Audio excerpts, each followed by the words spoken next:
Our scripture reading for this morning is taken from Paul's letter to the Ephesians, chapter 4. We'll be looking at verses 25 through 32. So if you want to grab your Bibles and open up with me to Ephesians chapter 4, we'll begin in verse 25. Here Paul writes, "Therefore each of you must put off falsehood and speak truthfully to your neighbor, for we are all members of one body. In your anger, do not sin.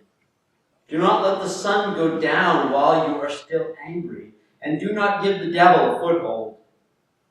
Anyone who has been stealing must steal no longer, but must work, doing something useful with their own hands, that they may have something to share with those in need. Do not let any unwholesome talk come out of your mouths, but only what is helpful for building up others according to their needs, that it may benefit those who listen. And do not grieve the Holy Spirit of God, with whom you were sealed for the day of redemption. Get rid of all bitterness, rage, and anger, brawling and slander, along with every form of malice. Be kind and compassionate to one another, forgiving each other just as in Christ God forgave you." So, over the last couple of weeks, we have been in this teaching series around choices. And each week, we have kind of held in juxtaposition a couple of different options or pathways that we might take in our lives. And what I'm trying to get us to think about as we start this new year is that our choices matter. We have the gift of free will, and that we have the ability to make choices. And I believe that those choices will greatly shape our lives and determine the blessings of our lives. And so I've been inviting us to think a little bit about some choices we might want to make as followers of Jesus Christ. Now, in the first week, I began holding up two options, two choices, if you will. And they both begin with the letter C. Does anybody remember what those two choices were? It was comfort versus challenge. And it was this idea that in life, we often choose the easy path. We're often tempted as human beings to go down the easier road, the more comfortable path. But in fact, the greatest blessings of life are often found in the challenge, in doing the hard things, in stepping out of what is most comfortable and embracing that which is hard but is right. And so that was the first one, comfort and challenge, encouraging us to choose challenge over comfort. And then last week we had two choices, and they both begin with the letter P. Does anybody remember what those were? Last week we talked about choosing people over possessions. And we talked about how we live in a world that often highly values stuff, the things that we have or accumulated or own, right? Having a bigger house or a nicer car, or having, just lots of things of this world, and how often the world encourages us to live our lives in pursuit of things, possessions, when in fact the most important thing in life is the people in our lives, the relationships. And I was encouraging us, that was the very first Sunday of the new year, encouraging us to decide that this year we were going to prioritize the relationships in our lives, the people in our lives, over the pursuit of worldly things. And in fact, we talked about that from the point of view of not only our worldly relationships, but our relationship with Jesus, right? And this idea that we want to pour more into our pursuit of that relationship. So that kind of catches us up. And today we come to this third challenge, this third choice, if you will. And I actually think that this may be the most important of all. And this is the one that I think probably applies most broadly. And I would guess that virtually all of us will have to wrestle with this choice, this decision, if you will, from time to time in our lives. So let me take a quick survey here. I'm going to prove my point. The choice that I want us to think about today, we'll start with that, and then we'll take the survey. The choice I want us to think about today is choosing right even when we've been wrong. Did you get that? You understand what I mean by that? Choosing right even when we have been wrong. And so let's take that survey. Let me ask you, how many of you, feel free, raise your hands, how many of you have ever been hurt by another human being? How many of you have ever been or felt betrayed by someone? Raise your hand. How many of you have ever at some point in your life been offended by another person? Now you're going to notice if you look around that virtually everyone has raised their hand. We have all had this experience. We have all at times been hurt. We've all at times been offended. We have, many of us, been at some point been betrayed in some way. We have been dealt with. Someone's dealt with us in a way that was inappropriate or dishonest. And as human beings, our natural tendency is to retaliate or to hold a grudge, to get even. My guess is most of us have felt those feelings. Most of us have been tempted to do that. And the reason that happens is because we're human. And the reason we're in those experiences is because we live with other human beings. And the reality is that in this world, people are going to hurt us, and people are going to offend us, and people are going to betray us at times because they're human. And because we're human, we're going to be tempted to respond in kind. I don't mean respond in a kind way. I mean respond in kind. Respond in the way that they treated us. If they treated us hurtfully, we'll want to be hurtful to them. If they betrayed us, we want to betray them. If we feel as though they've taken from us, we want to take from them. But I want to suggest to you today that there is a better way. There is a choice that we can make that will make our lives better. Because unfortunately, choosing to respond to someone in kind, choosing to respond to someone pouring back, reflecting back what they've given off, if they've been hurtful, we're hurtful back, that choice, that life is never the pathway to joy. It is never a pathway to peace in our lives. In fact, often it only escalates and exacerbates the circumstances, the situation. It makes it worse and worse. Last week when I talked about people and possessions, I mentioned how the devil can use the lies of this world to make us think that things and power and growth, moving up in our job are more important, more precious than the relationships in our lives. And when we fall into that lie, the enemy actually uses that to rob us of life. He takes away from us the abundant life that Jesus means for us to have, desires for us to have. And in fact, I think this choice does the same thing. When we choose the path of retaliation, we choose the path of holding a grudge, hurting someone in response, it robs us of abundant life. It takes away our joy. It takes away our sense of peace in this life, that abundant life that Jesus desires for us. And so I want to encourage us today to have a different perspective, to take a different choice. Or actually, really, what I want us to think about, what I want to describe it, is actually a series of interrelated choices, all of which add up to doing right, even when we've been wrong. And so I want to describe to you 4 choices that I think sort of build this, if you will. And these 4 choices, I think, work together to help us to do what I'm describing here, to choose right even when we've been wrong. And so the first of those choices is to offer grace. Now, you've probably heard that word. It's a churchy word. We talk about it a lot. But do you know what it means? Do you know what the word grace actually means? It means unmerited love.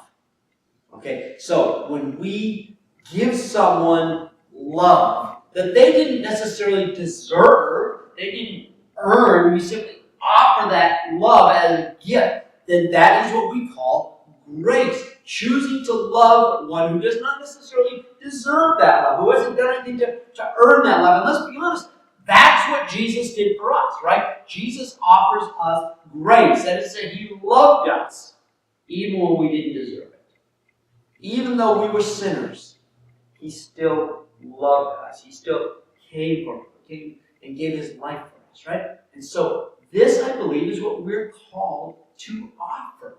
In the same way we have received grace from God, I believe we are called to offer grace to others, right? It's not always the easy thing to do, but it is the better path. It is the pathway that leads to life. Now, choosing grace, choosing to live grace means several things. It means, for example, loving strangers, right? Strangers have done nothing to earn our love, right? But we choose to love them out of grace, right? You know, when we help people somewhere else in the country, like we did some mission outreach for the flood victims in Western North Carolina, right? We donated items and shared things that we hoped would help them in their recovery, right?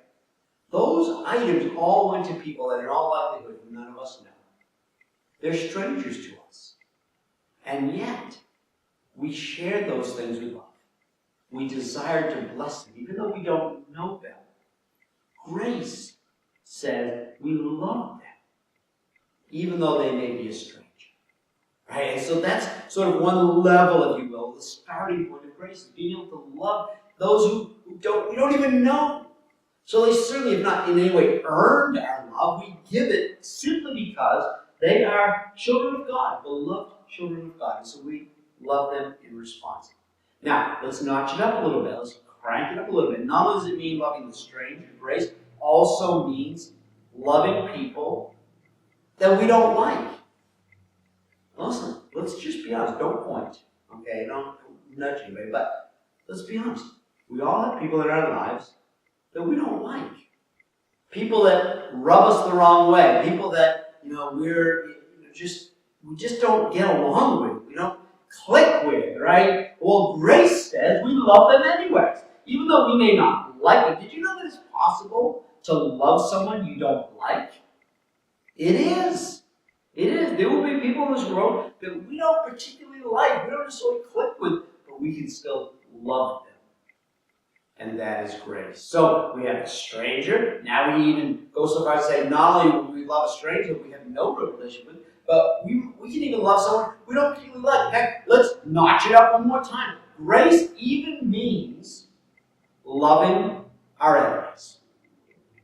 I don't know. Maybe you're a good person. Maybe you don't have any enemies. But sometimes even good and godly people can have enemies. We can have people who, for whatever reason, have decided they don't like us, that they're not comfortable with us. And we can feel as though they're our enemy. And yet, we are called by God to love them.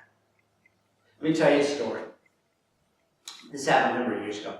I was in my car, pull up to a stoplight, and there's a car in front of me. Now, how many of you have ever seen the little bumper stickers with the Christian fish on? We call it Eaglefish, right? It's got this little, very simple little Christian fish. Right? You've probably seen those, right? So sometimes Christians have those as a bumper sticker on their car, right? Well, I pull up to this car, and this car has a bigger fish, and it's got little legs coming out of the bottom of it, and it has the word Darwin written inside the fish. The letters kind of inside the opening of the fish, right? It says Darwin. And then from the other direction is a tiny little Christian fish, a little Ichthus, right? That is coming into the mouth of Darwin, is being consumed by the bigger fish.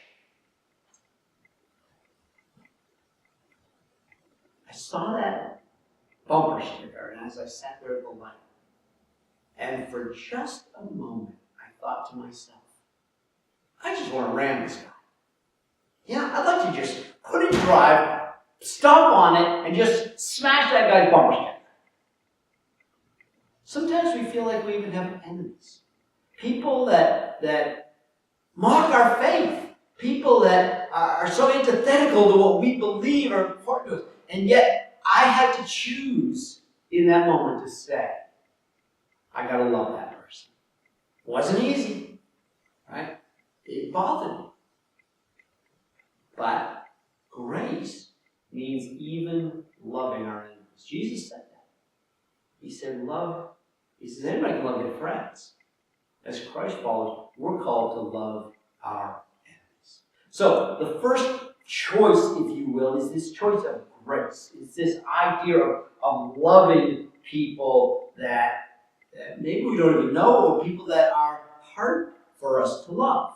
Right? All right, the second one, we're going to live a grace-filled life. These all build on each other, right? They're all building towards this idea of doing right even when we've been wrong.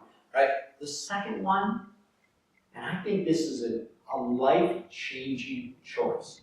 I encourage everyone to make this decision, and that is to make the choice of living unoffended.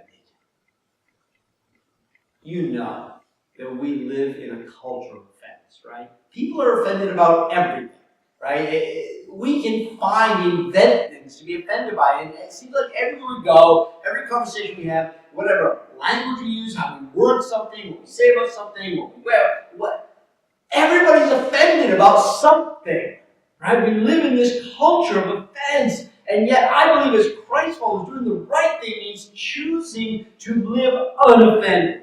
Right? Choosing to not take offense at everything that people say or do, right? And always finding the hurtful thing in that, right? Now, that's not easy. I know we live in this world where often we are easily offended, but I want to encourage us to make the choice to live unoffended.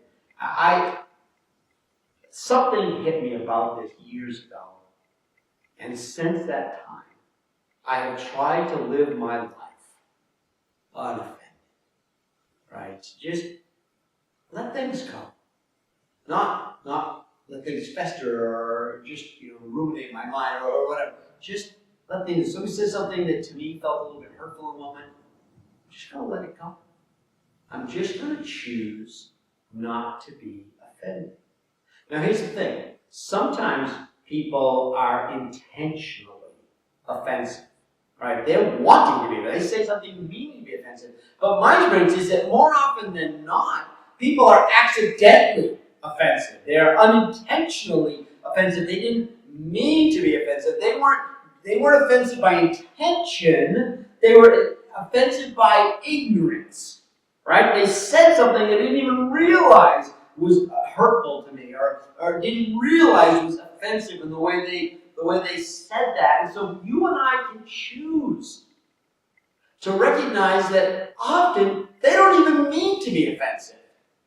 They were just offensive in ignorance. They just didn't know any better. And so we can choose to simply have grace and to not be offended. So that's the second one. We should see how these build each other. We can have grace for others. We can choose to live unoffended. And then the third one is I want to encourage us to make the decision to always assume the best of others. You know that there are often situations where something happens, or we hear about something, maybe the second hand or whatever, and we're not sure, honestly, exactly what was going on behind the scenes with that, and we have a choice to make. We can either choose to assume the worst of that person, or we can choose to assume the best. Assume good intentions, assume accidental offense, right? And so, I believe a part of choosing to do right, even when we've been wrong, is choosing to assume the best of others, right? To give people the benefit of the doubt when something happens. Here's what I've discovered. Often in life, there are circumstances or situations that are unseen. Often we don't know everything that's going on in someone's life, right? So suppose you go into work and someone's a little bit short with you that day. Now we can assume the worst, right? That they're just an obnoxious person, or they're mean-spirited, or they're just, they're just a jerk, or whatever, right? Well, we can assume the best. Gee, I wonder if that person has something hard going on in their life. I wonder if they're struggling with something. I wonder if there's something that I don't know about. Or it might not even be in this moment. Sometimes we meet people who are just hard to be with, hard to love. They're cranky, they're unpleasant, or whatever. But we don't know their history. We don't know what they've been through. We don't know how they were raised. We don't know what they grew up with. We don't know the hard experiences that they've been through life, the ways that perhaps they have been hurt, right? And so I want to encourage us to assume the best, right? Assume that if someone's, unkind to us, or someone's a little cranky with us, or a little short with us, or whatever, just assume that maybe there's something going on there that we just don't know. And simply have compassion for them. See, this is also an expression of grace, right? When we see how these things all build on each other. And so I want to encourage us to make this choice. When we don't know the whole circumstance, when we don't know all the details behind why someone did something that we thought was offensive or we didn't like, that we should just choose to assume the best. Assume that they had good intentions, even if something went awry. Assume that there's some unseen circumstances that have affected why they responded the way they did. Sometimes we'll say something to someone and they'll just jump all over us, right? And we don't understand. Well, just assume the best. Assume that there's something behind the scenes that we can't see. And trust that they're doing their best. That they're trying to be a good person. All right, so you see how these all are building out on each other. All right, so of course, our goal is to do all this, right? It's to assume the best, it's to live unoffended, right? It's to have grace. But still, even in the midst of all that, there are going to be times when we are hurt. There are going to be times when that thing that we're trying to live unoffensive, we're trying to have, assume the best. Sometimes things are still going to hurt. And so the final piece of doing right, even when they're wrong, is to choose forgiveness.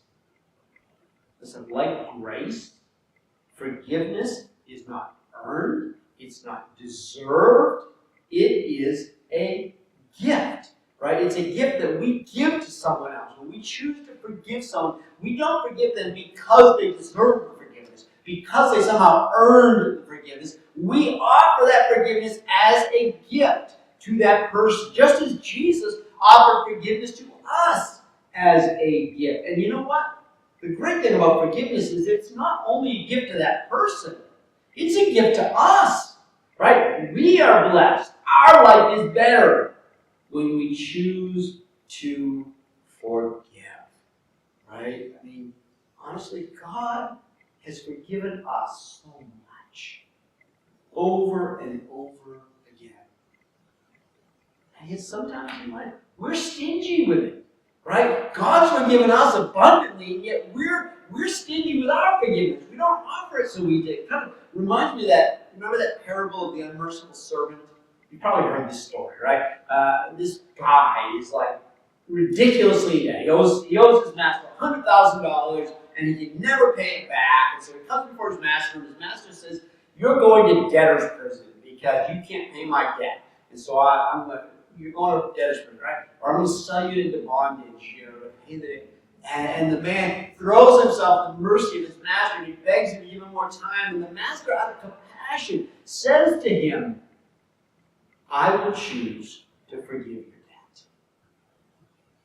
And the man's all excited. He leaves the chambers. He's going down the hall, and he runs into one of his friends who owes him $100. And he grabs the friend by the shoulder and starts to shake him, and he says, "Pay me what you owe me. Pay me what you owe me." And the guy's like, "No, please, give me a little time. I don't have it right now, but I promise I will as soon as I can," or whatever. Nope, I'm having you thrown in debtor's prison.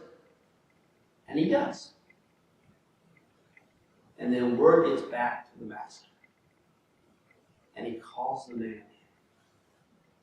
And he says, I don't believe this. I forgave you all that debt. And yet you could not forgive your friend this very small thing. That's how we as human beings are sometimes. Right? We've been forgiven by God so much. And yet we are not forgiving. And so I want to encourage us to be people of forgiveness, to choose forgiveness. It's part of doing right, even when we've been wrong. Well, to sum all this up, I guess what I'm trying to suggest is that we choose the high road in life. That we choose the right thing, the loving thing, the godly thing, even when someone else has done wrong. Now, in the moment, that will not be the easier choice. It will be hard, right? Just like some of these other choices that talked in the first week. Choosing a challenge or comfort is hard, right? These choices are sometimes hard, but I promise you, there is blessing on the other side. When we can push through the difficulty and we can make the right choice, when we can choose to do right when we've been wrong, I believe there's blessing on the other side of that. As I was thinking about it, it reminded me of a movie I watched years and years and years ago.